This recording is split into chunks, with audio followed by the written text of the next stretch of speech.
Well, hey, everybody. Beards and Dunn are back for episode number 3. You know, I can't believe how time's flying. Hey, Beards, how are you doing today? Don, I'm doing great. Yeah, can you believe it? Our third podcast already, and it's been a ball, and I hope the folks that have been listening or watching on YouTube are enjoying it as much as you and I are enjoying it. Beards, this has been a riot for me. I really do. You know, Dick and I have had, we've conversed with each other since 1978.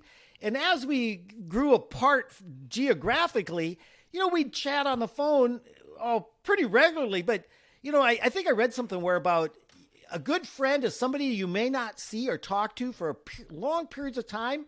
And then when you see them, it's like it was just yesterday.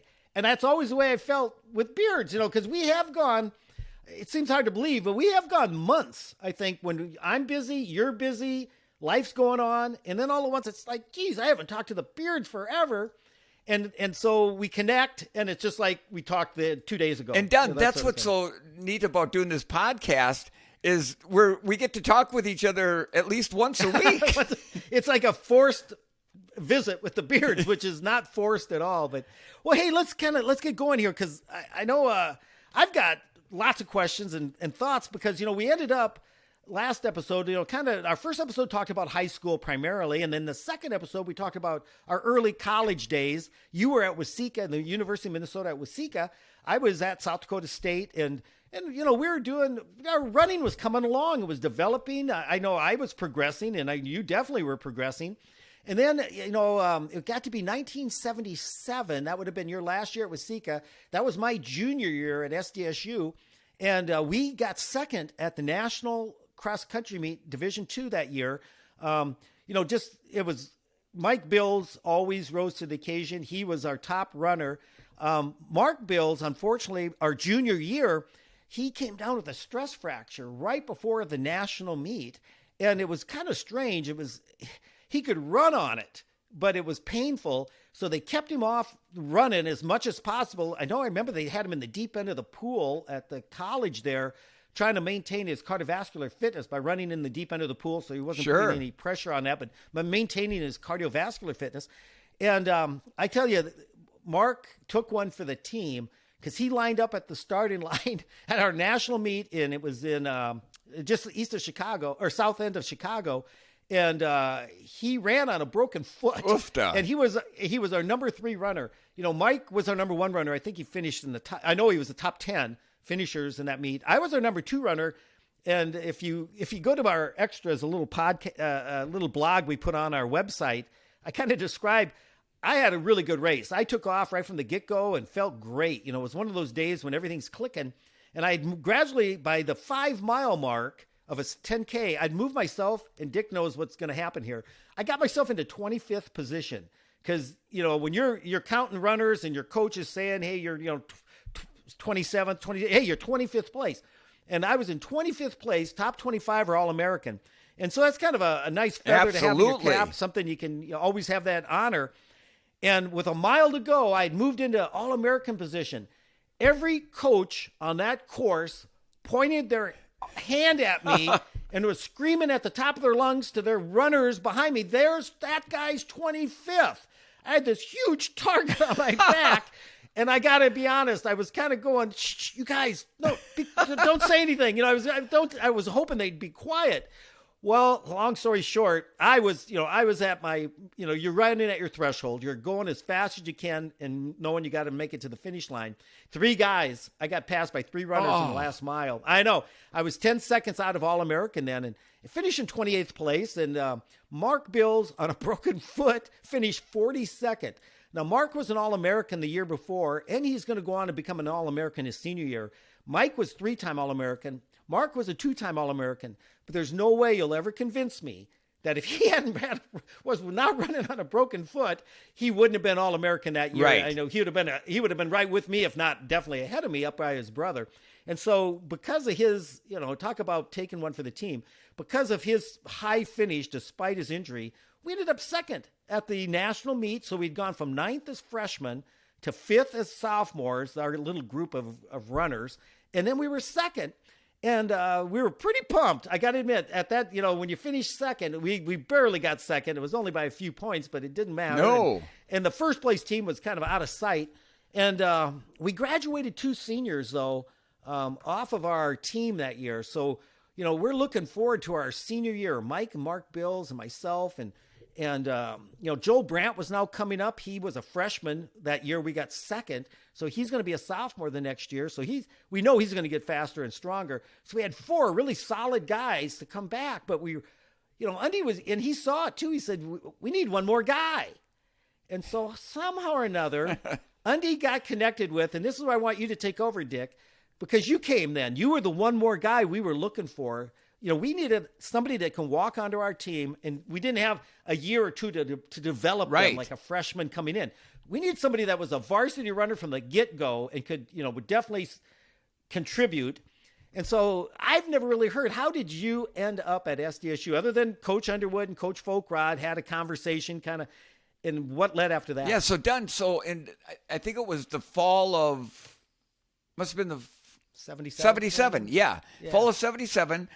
Our cross-country team from UMW, University of Minnesota Waseca, we traveled out to Brookings, which wasn't all that far from Waseca, pretty much straight west, and we ran into SDSU Invitational, I believe it was, and I finished 5th overall. The first 4 runners in front of me were all SDSU people, but I finished 5th, so I was the first non-SDSU runner, and I think that caught Coach Underwood's eye, because after that, he started making contact even more and more with Coach Folkrod. If I remember right, he called me a number of times and wanted to know if I would be interested in coming out there. And I really didn't have a lot of interest in going on to college. I really didn't want to go to college in the first place. And then I really didn't want to go, but I thought, my running I was really into running at the time. And I thought, well, gosh, this way I can at least keep my running going anyhow. So Coach Underwood offered me a partial scholarship. And so I went out and looked at the campus, and I was impressed with it. And they had a dairy science program out there. So I got in that, and I was what do they call them, an RA? Yeah, resident assistant in the dorm. Yeah. You're kind of like the supervisor for a floor of the dorm. Yeah, so I got that, and I think some meal money or a meal plan or something like that. So, I mean, it was, that in itself is worth quite a bit of money. So I decided to go out there, and I ran all that summer, and it was. Yeah. I was excited to get out there and run with an NCAA Division II squad that was known for its excellence, especially in cross country. Well, awesome. And I really kind of didn't see how that all fell into place until now. And then of course we knew you were on the team because we had Jay Dirksen had started it, a tradition. It was required. He would give us postcards as we left in the spring for summer vacation. One they were self-addressed stamped postcards. And you would write your mileage down every week, and you'd throw that thing in the mailbox on Monday morning, and he would get it probably Wednesday, Thursday. He would type up a newsletter, throw it in the mailbox, and in our mail the following Monday would be a newsletter, and it'd list all the runners and their mileage for that. I guess it'd be 2 weeks before now, because we were in the middle of the next week when the newsletter came in. And so we could see, and I think Jay's idea was, it was definitely motivational, because if you saw in there your teammates are running 50 miles a week and you just put in a 30-mile week, you'd kind of go, man, I got to up my game a little bit, because everybody's training pretty well. And there'd be little notes if somebody ran in their local hometown 4th of July road race or something like that. Jay and Undy really tried to discourage summer road races because they knew how hard we were going to work in the fall, and you didn't want to, shoot all your bullets off in the summertime when it really wasn't going to get you anything other than, just the fun of racing and having a good time at your local road race or whatever. But if you did do that, Jay always said, just run through it. Don't take it too seriously. And so we would do that. And so I would really look forward to getting that newsletter. And, I was kind of the big mileage guy. I had to run a lot of miles. I always said I kind of made up for my lack of talent with just quantity. That's me I had to too. do a lot of miles. Yeah. You couldn't just lay back and assume you're going to maintain your fitness. You had to keep working on it. And I had run in the fall of 77. I went down to Phoenix, Arizona and ran a 2:24 marathon at the Fiesta Bowl Marathon. And so I was, I was really into the marathon and long distance. And so that first summer, and I was team captain the summer of 78, going into the fall of 78 when you were coming. Yes. And so I wanted to set a good example, for the team and put in my miles. I would have done it anyway. But so, I think that first, and I don't remember the exact numbers, but let's just say, I think I probably ran like 70 miles that first week of the summer. And then I saw this Dick Beardsley had ran like 75. And I thought, well, that Beardsley guy, he's running. And so I, just so happened, the next week I'd put in about 80. And then I think you would see that and go, geez, that Dunlap guy ran 80.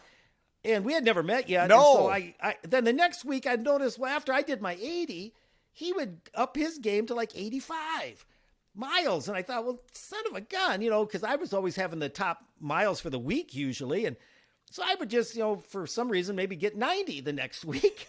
And then you'd look at that. And well, I think people are probably getting the idea how this was working, and we had this little, I didn't know you. I just knew you by your reputation. But I thought, wow, this guy is not afraid to run. And he loves to run, it looks like, as much as me. And he's doing the miles. And I'd call it a friendly rivalry. Oh.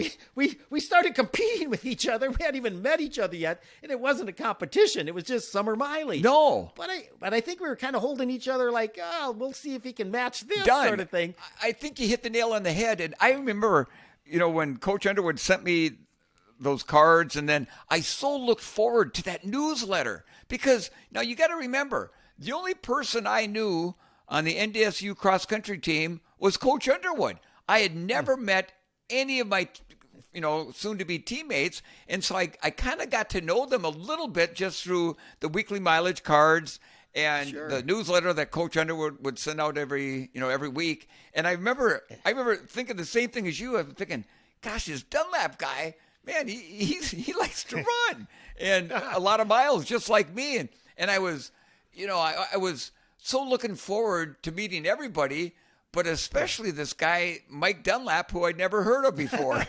that's and vice versa. And so, that newsletter really was something. Jay did it my freshman, sophomore. Undy just kept it going my junior, my senior year. I don't know how long.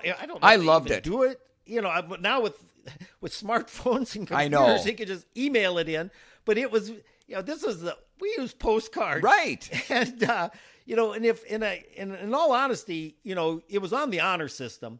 And so if you had a bad week and you goofed off and you didn't really run much, I think it was pretty hard to put down that, I averaged maybe I did 30 miles, 3-4 miles a day this week, coach, and all your teammates would see this. So I shouldn't say this about Jeff Herman, but we had the running joke about Jeff. Jeff was a great guy. He was such a good humored fella. But I think he was known to embellish his summer miles. and the thing on our team was whatever Jeff told you he ran this summer per week, just cut it in half. And then Jeff, I apologize if you ever hear this. I'm not. He's probably laughing right now. I hope so. I think he would be. Well, so the summer coming to an end, and I love going back to campus. I got to admit, I wasn't there for the academics either, Dick. I really wanted to run and see how far I could go with my running. But since I was there and going to school, and I was a HPER, a phys ed major, I kind of figured that's a great major to go into because I like sports. Right. And, maybe someday that'd be great to be a coach, and helping kids get into sports and stuff. And so it's not one of the harder majors you can go into, but I look forward to going back to school. And so we always had the first official night back. I think it was probably the Sunday before classes and registration on Monday or whatever. We'd get together at the HPR Center. Coach Underwood would have a room reserved, and the team would gather. And it'd be kind of a chance for him to hand out. We always had our workouts were all pre-written. You got a schedule of this is the workouts we're going to be doing. And then a race schedule, we'd kind of have that finalized. Which races are we going to go to? If there were any new runners on the team, like Dick Beardsley, they were going to get introduced and have a chance to kind of connect with everybody. And so this is my impression, and I'm going to let you say, okay. Dick, so So we're there, and I'm the team captain, and it's Mike and Mark Bills. We're like best buddies, and Joel and Paul Brandt and Ken Cesato. We've all been together now for 2-3 years.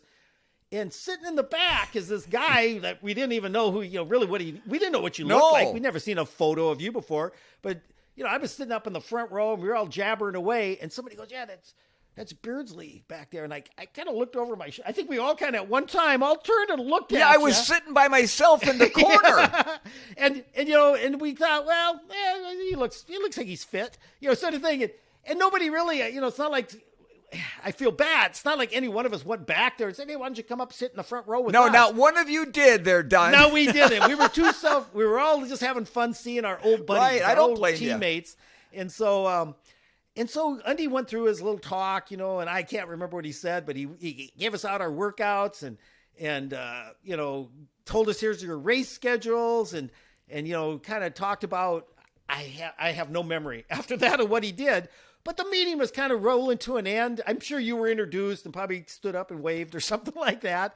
And everybody kind of was like, okay, well, we'll see you. We're going to be running out of Brown Hall tomorrow morning, like we always did at 6:30 in the morning. And everybody gathered there. We'll see you then. And I thought, well, I'm going to go back and see this Beardsley guy and just kind of welcome him on the team.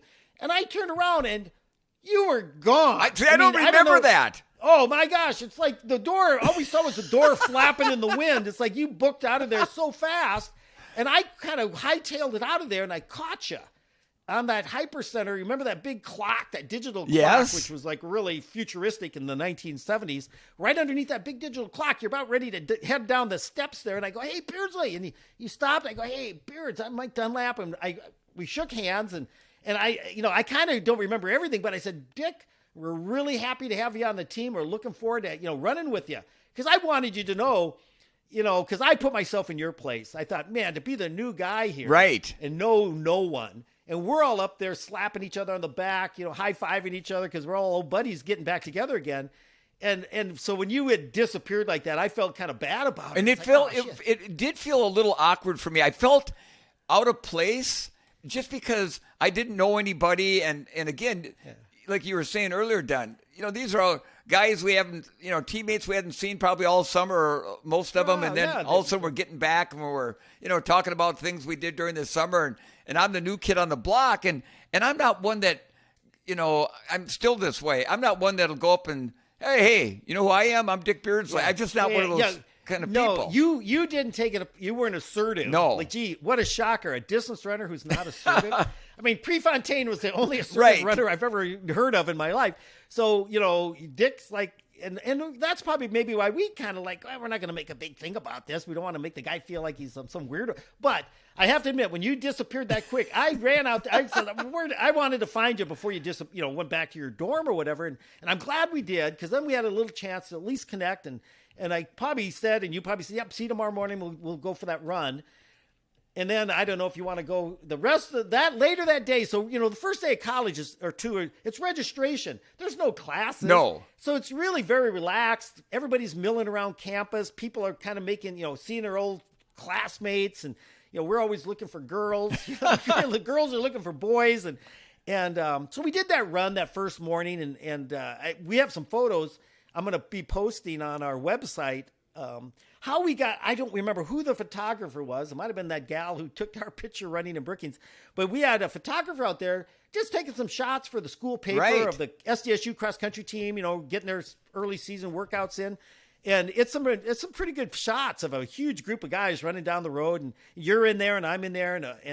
So later that morning or that day, my girlfriend, who's not my wife, Karen, we're just, I don't even remember. We were driving downtown for some reason, maybe to go have lunch or something. And who do we see walking down the sidewalk, heading downtown? Because the campus sits on the edge, the northeast side of the city of Brookings. And it's about a mile or two down to downtown. I go, look, that looks like Dick Beardsley walking down the sidewalk. So I eased the car over to the side where, along the curb, and Dick kind of looked like, who is this? And my girlfriend, my wife, Karen, rolled down the window. I go, hey, Beardsley. I said, what are you doing? And he goes, well, I just going downtown. He says, I got to buy some pencils. I said, I'm thinking pencils, all right. I said, he probably needs a pencil. I said, well, hop in. I said, we'll give you a lift. And he goes, oh, no, no, no. He said, you guys are out having fun. I don't want to, interrupt or, interfere in your, whatever you guys are doing. And I said, shut up and get in the car. Because it's like, oh, come on, Beards, get in the car. And like, as I tell people to this day, he got in the car and he never got out. He's still in our car with us. But anyway, Beard slid in. My wife, Karen's sitting in between. And here's the Three Musketeers from that point on. And I don't remember, but from that moment, and it sounds kind of creepy because it sounds like, we bonded at that point. And yeah, we pretty much have been best friends ever since. And, this kind of, there was something about, I made really good friends with, all the other teammates, but there was something about Dunn that him and I, there was just something special that just kind of, we kind of bonded right away. And, as years later, as we both got married, had kids, I held each one of Mike and Karen's kids in my arms the first couple of days after they were born. And remember for years and years, my first wife, Mary, and I, we would every New Year's Eve, we always, 20 14, years? I think it was 14. 14. I think I went back for 14 New Year's Eves in a row, starting at SDSU in 1978, the 78 to 79 Right. New Year's Eve.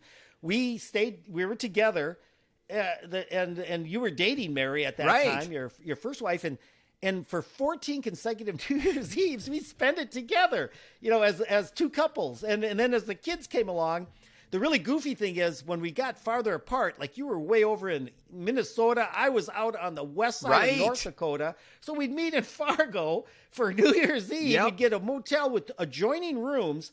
And because our kids were so young, we couldn't leave them in a room by themselves while because we were making noise and playing Uno or Skippo or whatever we were doing. So we'd take the honking door, the adjoining door that, you have two doors so you can go from one room to the other. We'd take the doors off the hinges so the kids could just, we didn't want them getting hurt, getting their fingers in the doors or something. We'd actually just pop the hinges off and let the kids, so we had two, like a suite, in this Motel 6 or whatever we were staying in. Whatever the cheapest we could find. The cheapest we could stay in. And so, and we just have just a great time, and you and I would usually get out and go for a run and all that. And so, that first meeting, was good, and it's never really stopped. We before we even had that first meeting that Sunday night, we had a really good fan named Don Arend. Don was a friend of Mike and Mark Bills, he was just a great booster. He was a guy who just loved running. He was a photographer, and he had followed the Bills brothers through their high school career, and now he was following them in SDSU, and he was just a great booster. He had a cabin at a lake, and he invited the whole team up there that Sunday. And I remember I've got pictures of me water skiing because the Bills are great water skiers. Excuse me for interrupting, but that was before we had our first team meeting, right? Yes, exactly. And so I was hanging out with Karen, my girlfriend, and I was late to go to this team. It was a social, and you got to come. I don't know if Undy brought you down or I think something, so. But you had to get back to campus because as a resident assistant, you had some meetings you had to attend. Like learning how to keep a lid on all these freshman boys in your all-male dorm and stuff. That could be a whole podcast in itself. That's another story for another day. And, but the whole point is I got there and you had just left. So I was going to go get to meet Dick Beardsley for the first time at this lake, at this, just at a social gathering with food and stuff. And I pull in there and they go, and I remember Joel goes, hey, Don, he goes, you just missed Beardsley. He goes, Don, you're going to love him. He's just like you. And I kind of thought, what? He goes, you guys could be brothers.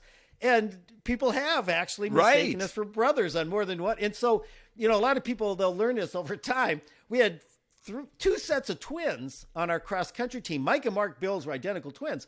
And they were outstanding runners, All-Americans and all that. And a lot of people to this day still have trouble telling them apart. I figured that out pretty quick. Then we had a set of brothers, the Brandt boys, Joel and Paul Brandt. And they were twins. Right. And I finally got to where I could tell them apart. Well, then you and I showed up at at some races, and they called us the Dunley The twins. Dunley twins, because They took half of my name and half of your yeah, name. and Dunn. And I tell you what, I look at some of the pictures when we both had a lot longer hair than what we do right now, and some of those team photos, and I've had people say, Dick, is that your brother? And yeah, I mean, honestly, and then the neat thing is, my birthday is March 21st. Mike's is March 20th. But we're a year apart. I'm a year older. Yeah, you're my big brother. Yeah, exactly. But we're a year and a day apart is all. Yes. So we could have been we could have been twins. I know. Anyway, and so just some really great, positive vibes right from the get-go. And I don't think it's a big secret. And people are probably sick. Oh, they're probably puking right now hearing about, these guys are having a bromance or something. Is that what they call it? Well, it kind of was, I guess. I guess so. I really did. I liked you as a person, as a teammate. And, moving on then, I've always said this, Dick and I started running together. We always ran morning runs together. We did workouts together all through college. And all through our running careers, I've told many people this. I said, whenever Dick and I run together, the run just flows. Yes. It just seems like it's such a positive experience that, psychologically, let's be honest. We all have those runs, by ourselves or with some other guys. You're out with a group and you're running and you're like, man, I'm just not feeling it today. I can't wait for this run to get over. But Dad, I don't ever remember you and I running together ever having a bad run. No, if I did, I never had one. If I never did either. You hit it very well. And I can't explain that. I'm not going to, why is it whenever we ran together, we just really enjoyed each other's company, and it really created a real positive environment, and our runs just flowed. And in some runs we'd chit chat the whole way, and sometimes we wouldn't say a word to each other. And I did probably tell people this, a little secret about you, Dick, that I don't know if they know. You're probably one of the nicest people I've ever met, and you haven't changed a bit. I always like to tell people I knew Dick Beardsley before he became famous. And, and that's kind of a cool thing because, and again, I'm not trying to shine your halo here or anything, but, success can change people, and elite athletes sometimes have a reputation, and I've seen it, where they kind of come across as they kind of put on airs. Sure. Where and I really hate that, because it's like, look, bud, you put your pant legs on one leg at a time, just like I do. And yes, you've been gifted with the ability, and you've worked hard, and you deserve to be respected for performances, but don't make anybody better than anybody else. No, and Dunn, I've said this many times. Just because at one point years ago I could put one foot in front of the other, maybe a little quicker than most other people. Quite a bit you quicker, or okay. somebody else can do something else a lot better than I can. And I remember as my running kind of took off, and I know we're getting off the page here a little bit, but, when I got to that level where I was able to compete all over the place, and I remember and had a little bit of a success, I remember people trying to put me up on a pedestal, and I never would let that happen because it's just not who I am.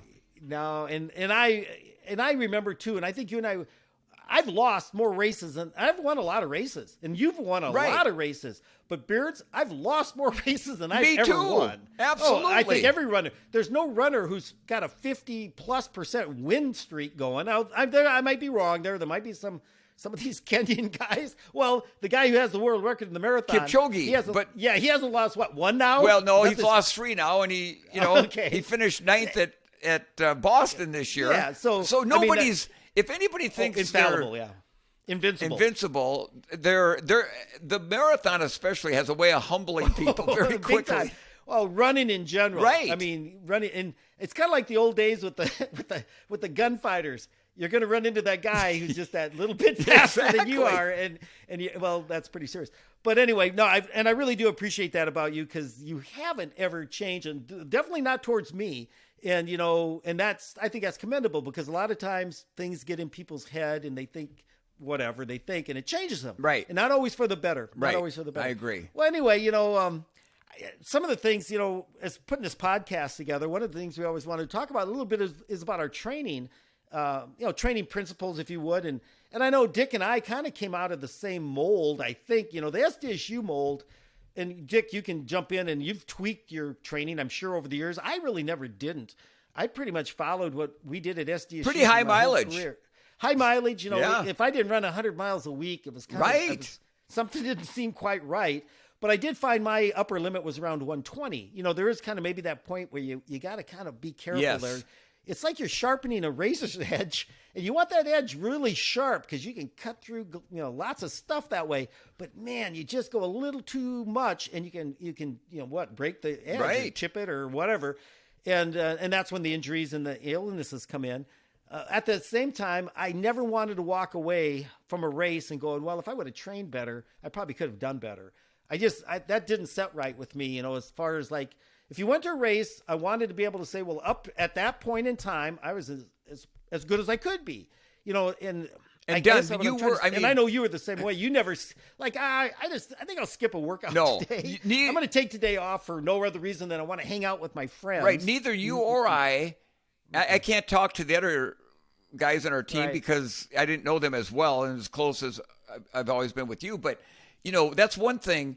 If we had a tendency to probably want to do too much, and thinking that a little bit more is going to make us a little bit better. And to a certain point, that's probably true. But then, like you were saying, you get to a certain point and then you're not getting the returns on the effort you're putting in. Well, your body's got to absorb it and adapt. And if you don't have enough recovery, it's a simple training principle. But when you're young and full of, you're a young buck, as you'd like to say, you pretty much think you're invincible. But, but I think the consistency was key. I know that year that before you came, I looked at it the other day. We had 91 days that you could have ran. And for some reason, Dick, I've never really questioned you on this. You missed one. Did I really? And you ran 90 out of 91 days. And so I was a little disappointed by that. No, I'm kidding you. I must have broke my leg or something. Took a day off.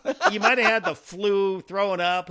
I ran 88 out of 91 days. And I can't explain to you why did you miss 3 days. I might have been out picking up like about 2,000 hay bales a couple of those days because we were farming and when the hay had to be brought in before the storm came, you'd be out there at sunrise to sunset, and you probably were justified not to go for a run that day after doing that much work. But I mean, if there was really no reason not to run, I was running. And I think the thing was too, and I know Coach Squires, what did he always say about 20 milers? You know the saying, right? They put the what? They put the tiger in the tank. Oh, yeah. I think Coach Squires, the 20 milers, the long run puts the tiger in the tank. Oh, I love my long runs. I know, me too. And we started doing them at SDSU as an 18-year-old freshman. I remember my first one, Jeff Herman, Randy Fisher, Russ Strandy, Bob Barley. So we'd run with the Prairie Strider guys. And the nice thing about that was, and I'm not trying to sound, they'd hold us back from running too fast. Right. Because, Jay really impressed upon us. And I think the hard, easy principle is not that hard to grasp. If you're going to run hard one day and your body's going to have to recover from that effort, you can run the next day, but you want it to be easy. Right. Now, easy's relative. Running easy with Dick Beardsley. I remember we did a 20-miler out in Wisconsin one time, and I was in pretty good shape, and you were in really good shape. And he said, Dunn, we're doing a 20-miler today. Coach Squires wants me to do 6-minute pace, but every minute we're going to pick it up. I remember that. Tempo, pick it up. And you had a watch that you could program it that would beep every 6 minutes, and then it would beep every 1 minute. So it's not like you had to keep staring at the watch. We just go by the beep. So we're over in these woods in Wisconsin, 20-some miles, not a living soul in sight. And we'd boat across the St. Croix River, which was kind of cool. And I remember thinking, holy smokes, if Dick drops me out in these woods, I'll be out here. They'll never find me. No. They'll have to look for the vulture circling in the sky to find my remains. But, I was fit enough. And during that 6-minute mile felt pretty good. Now, 1 minute was always a bit of a challenge, but I could just kind of drift off the back of your shoulder. The minute would go by and it's like, ooh, I'm glad that's over. Oh, Don, those are the days. They were. And then we'd go back and, we could run that 6-minute pace and converse. I know. It was aerobic, but he just wanted you to change gears. You change gears every mile, which was really made that 20-miler fun. And that's what I loved about, those 20-milers I did when I got out of college and got hooked up with Coach Squires. Again, I'm getting a little ahead of myself, but it wasn't just going out and running the mileage. It was basically you're moving back and forth the whole time. The pace is changing up because that way, when you got into a race, somebody makes a surge. The better runners, guys and gals, can go for maybe 2 or 3 surges. but you start throwing in a fourth or fifth or a sixth one, that's where They you add up. get people hurting. And if anybody's listening now, you got to remember Dick's level of performance. And as starting out runners, we would keep that 20 miler totally. And Jay's whole thing, and I'm an exercise physiologist, so I should be able to explain this to you. But we have our body it adapts, and we all remembered in biology science class the mitochondria. You had to be able to spell it correctly, and they always called them the power cells of the muscle. What is it that causes that little spark to fire that lets the muscle contract? And the more of those little devils you got, the more power you got, the more energy you got, more efficient you got, the longer you can go. It's kind of like me with my e-bike. I bought me a spare battery. So if I'm out on a long run and I'm thinking, man, my battery's about dead, I'll just throw another battery on here. So that's what a marathoner wants to develop, is the ability to carry more batteries, which are these mitochondria. Plus, you got to get the oxygen into the muscles. You got to get the bad stuff, the carbon dioxide. Yeah, I always say exercise physiology 101. Air goes in and out. Muscles go back and forth. Right. Blood goes round and round. It's pretty simple. But we need to get as much oxygen in and as much carbon dioxide out as fast as we can. And so we develop what they call capillaries. It's like little blood vessels that, you develop. Your body says, wow, this guy or gal keeps doing this. We need to get better at we want to become more efficient, a more efficient animal. And so it adapts, and we start developing more blood circulation, these capillaries. We develop more mitochondria, and then the enzymes that convert everything into energy, this ATP they call it. It's this whole, it's like a factory, and everything gets doubled up. Well, the best way to grow capillaries and to grow mitochondria is long, slow distance. If you do speed work, it's a whole different set of circumstances with lactate and this neuromuscular pathways, and it gets a little bit complicated, but not really. Running is not that complicated of a sport. And so I learned this early on, going to those running camps up at South Dakota State with Jay Dirksen and all these great coaches, is they said, look, you want to build your base, building those capillaries and building those mitochondria. Now, how many of those things you get I think a lot of it is genetic. Now, there's some discussion about this to this day. How much of it is talent and how much of it is darn hard work? Yeah. Because if you apply yourself, you're going to see adaptations occur. But they've done lots of studies with human beings, and they'll find that some people are what they call high adapters. Dick, it's an opinion. It's a hypothesis. Dick is a high adapter. Dick came in high school. Dick trained, but you were doing what in high school, Dick? 20, 30 miles a week? 30? Yeah, probably 40? something like that. Yeah, with a couple days of some kind of intervals that you probably just ran your guts out for a mile or so. Anyway, and then you get to SDSU, and we're doing the long runs, but we're also doing some high intensity, tempo runs, hill training, long intervals, preparing for the races we're going to do. And you developed, you were a top level Division II cross-country runner. Let's be honest about this. Neither one of us were top Division I level runners. No. We would have had a hard time making a varsity team at the University of Minnesota. Maybe, I don't know in those days. But, we'd be barely scraping hanging on. Sixth or seventh man. Because they would get some of these guys that were training in high school, maybe just like we were. But, man, they had this ability their bodies adapted at a very high rate. Now, a lot of people refer to you as a late bloomer. Right. Because the more, it took you a little while. Your body kept adapting, where a lot of us probably kind of hit a ceiling, and that's the thing, though. What's your ceiling? And you're never going to find out if you don't apply yourself and give those genetics a chance to, expose themselves. Oh, totally, Mike. I remember, back in my days after college when I was kind of moving up the ladder, I would run between a 120 to 140 miles a week. And I remember one time I thought, well, maybe 140 a week. I felt strong. So I remember one week I hit 155 or 160.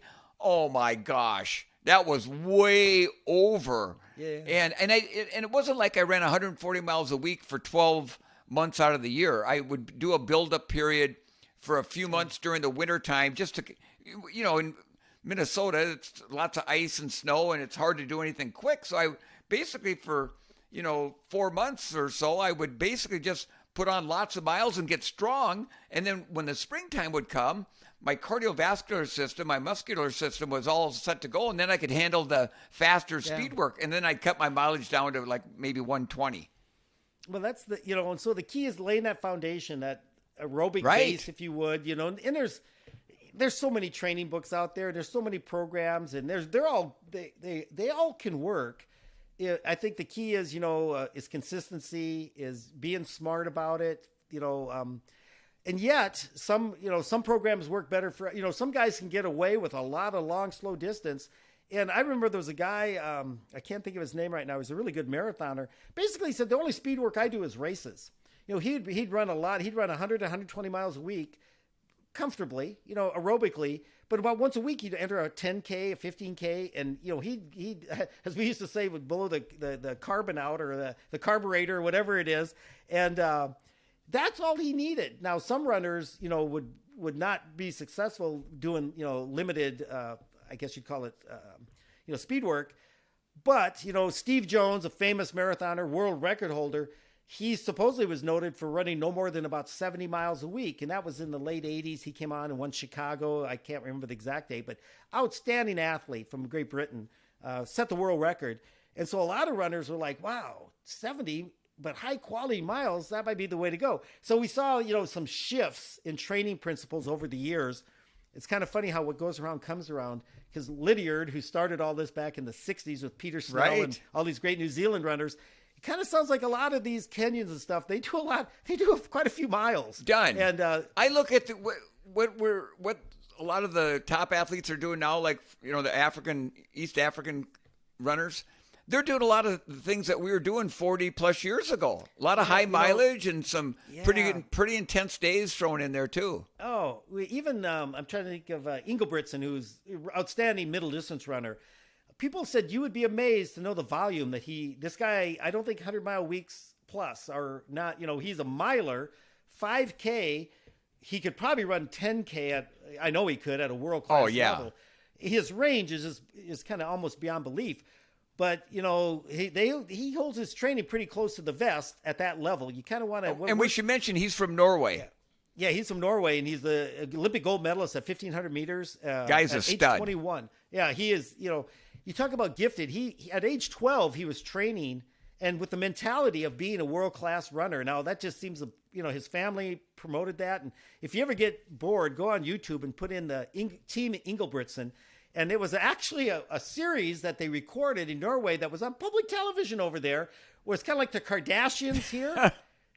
I am not making this up. They have Ingelbritsens. They follow the family behind the scenes and in their training. It is. I got hooked to it because they're a very great group of people, great family, and the dad would just be a nervous wreck. The dad coached these guys, and he would just be a nervous wreck at the races. I bet. And the guys were like, "Hey, Dad, it'll be okay. We've done our training." And if they didn't run well, they took it in stride. Dad had a hard time handling, disappointment and stuff. But, well, Beards, this has been a fun way, I think, I love talking about training, and I know you do too. And everybody does have differing opinions. I don't think you should see, this is Mike's opinion here. Dick would do 20 milers doing tempo. You do some pretty intense timed miles during a 20-mile run. Yeah. And then you'd back off and maybe drop your heart rate back into that aerobic zone for several miles. But it wasn't going to stay there. It wasn't a long, slow, steady run. No, never were. And that's unique. And it might be a key to part of your success. I wouldn't argue that at all, because you had it. Where I know as an exercise physiologist, I want to let my body, adapt in my aerobic zone with long, steady runs, totally aerobic. I'm not going to, because when you switch gears, again, Dick, you're not normal. Well, I've never been normal. I mean, physically, physiologically, you've got some gifts, because I have struggled with this. And this will be a topic maybe for another day, because we're getting a little long here. But, and I have this personal question. Why did Dick Beardsley run a 2:08 marathoner? And he loved running, and he's a passion about it. And Mike Dunlap ran a 2:18, and I'm not saying that's not good. I'm very proud of my effort. But, man, that's 10 minutes, bud. And, in the marathon, Yeah. that's about 2 miles. Right. You're finishing the race. I'm back there, not back in Wesley with the college girls quite, but I'm back on the road with a couple miles to go. And I'm running the race of my life. And, people sometimes wonder about that. They go, well, why? I don't think it's that. How many people get to that level of world class? Or it's a small minority. And I think there's some genetic adaptations that people are gifted with. But how do you know if you've got those or not if you never give their body a chance for those genetics to manifest themselves? Absolutely. How many 4-minute milers never set foot on a track? If they would have gotten direction and guidance and motivation, they might have become, who knows how good of athletes. And you could say that about basketball, football, tennis. Really? Well, you can say it about anything done in anything, any life. Yeah. Well, and that's where, there were times when, you want to maybe just hang it up but then you don't want to look back at our ages now. I'm 67, you're 66. And regret. And with regrets that, gosh, why didn't I give it a shot? Why didn't I try? Because the only time you fail is when you don't try.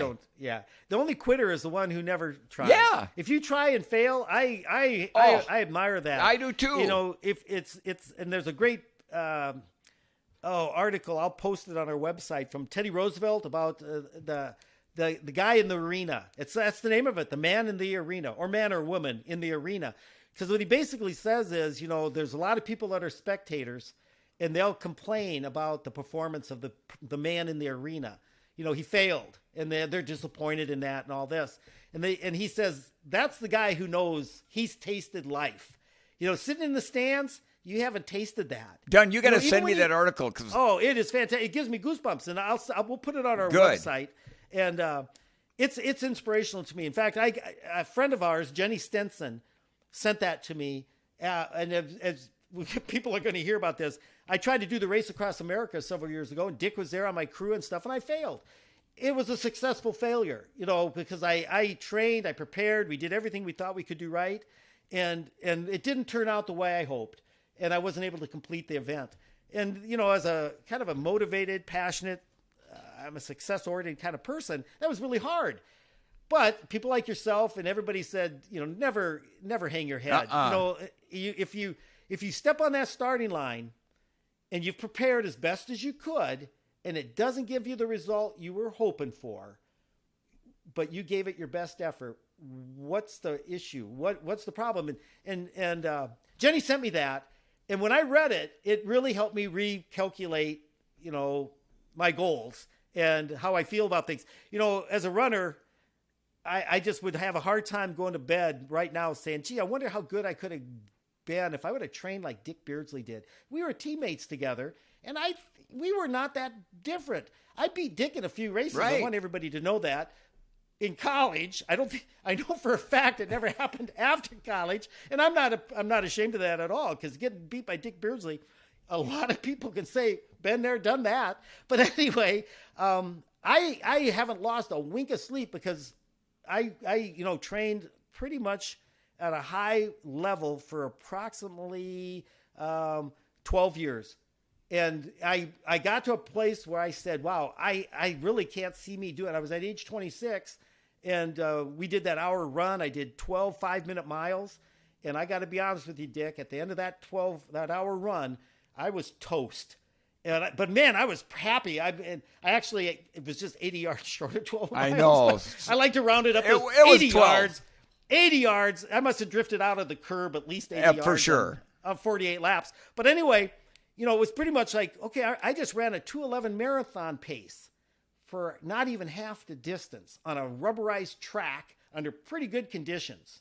Now you might say, but Mike, every race is different. But that really, I am proud of that effort. It's probably my best effort I ever put in on a race. That was a great afternoon that we did that. And Don, as we're getting ready to wrap up here, I just want to let listeners know, we will down the road here do a podcast and talk exclusively to Dunn about his Race Across America, because that's I'm going to start choking up here, because I've never seen anybody put so much effort into his training and put so much into a race.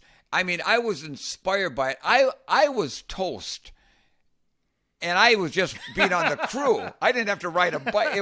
But Dunny. No, it was a great experience. Even though it didn't turn out the way I'd hoped, I sleep like a baby at night, Dick.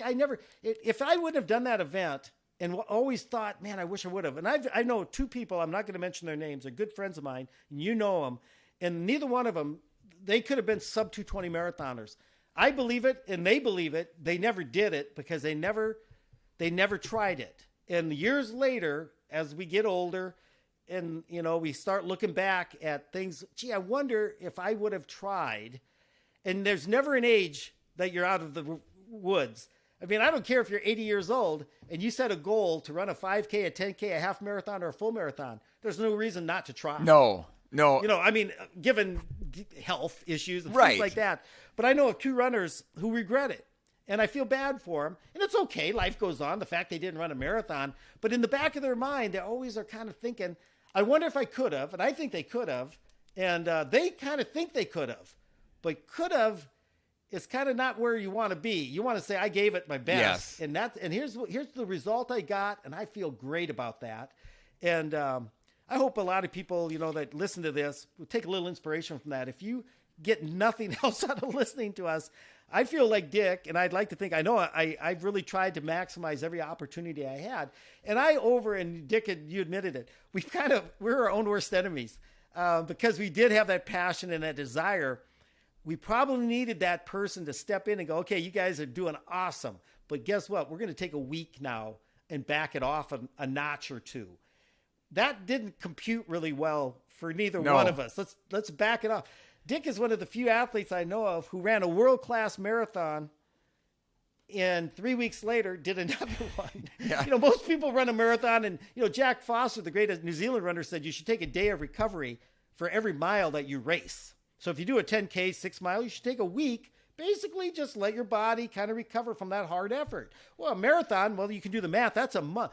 Beard's ran two 2:12 marathons within 3 weeks of each other because he could not do it. 3 days later, I was back training hard again. I know it. And so, we can go on. Listen, we could. And tell you what, let's cut it off here. And we kind of got through SDSU. You got there. We were training our minds out, and we're going to come back next, and we're going to talk a little bit about the SDSU days before we get into this, crazy marathon lifestyle we eventually developed. And because there's some really fun and unique aspects to my senior year, your junior year at SDSU. It was probably, for me, I don't know about for yourself, Dick, one of the most significant years of my life. I mean, meeting you, my wife and I were dating. We eventually became engaged and are now married. My running career at that point was developing, and I think hanging out with you even took it up a notch, another level. And we're going to talk about some of those races, some of the quirky, weird things that you and I. It'll be fun. You put the two of us in the room together or in a situation, something unique will emerge out of the other side eventually. Absolutely. And folks, we just want to say a big thanks to all of you for listening. If you have any questions for Dunn and myself or comments about the show, you can contact us directly at our website, beardsanddunpod.com, or leave us a comment on our Facebook, Instagram, or Twitter, all at Beards and Dun Pod! Exclamation point. And if you're watching this on YouTube, because I watch a lot of YouTube, and you know what they always say? Hey, give us a like, give us a comment, and then subscribe. Because if you subscribe, you'll get a notice whenever these things come up online, and if you're in the mood, you can click it or download it, and you'll have it right there at your fingertips. Beards, again, I feel like this has been about 10 minutes, maybe 15, and I see that we're pushing, again, over 50 minutes, which I hope are, hey, if you can't listen to all of this in one shot, because we wear you out, break it up into 2 slots. And then we'll talk next week, buddy. Okay, bud, you have a great day. You too. Bye-bye. Okay, bye-bye.